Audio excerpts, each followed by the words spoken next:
好来，乡亲啊，继续来看台湾海峡的国防是不是有破空咧？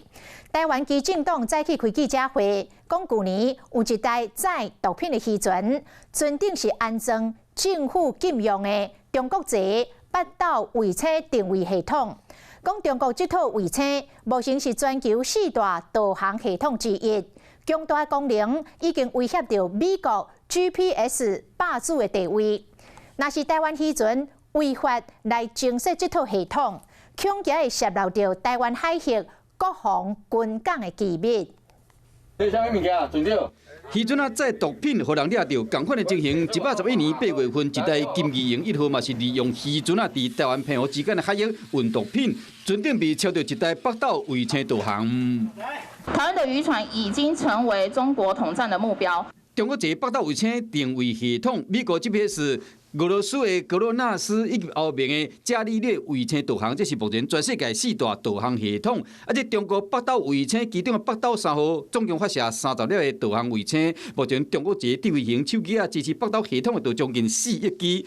北斗还佫有军事用途，就是会当互解放军会当脱离对 GPS 的依赖，伊强大功能嘛，互美国 GPS 霸主的地位受到威胁。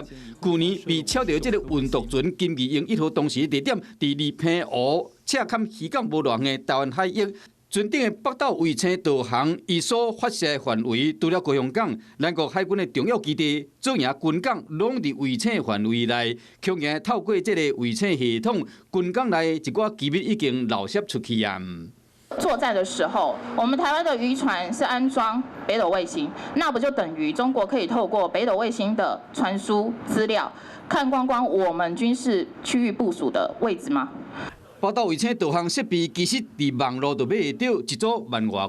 虽然讲台湾的渔业署甲 NCC 拢禁用，不过因为伊导航的范围真宽，渔民共款是偷偷地用。北斗卫星哦，嘿。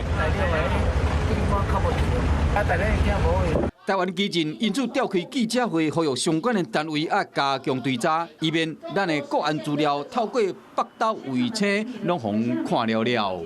Hello， 我是林明瑞。想要抢先掌握最及时的新闻资讯吗？赶快订阅、按赞、开启小铃铛，锁定我们华视新闻的 YouTube 频道。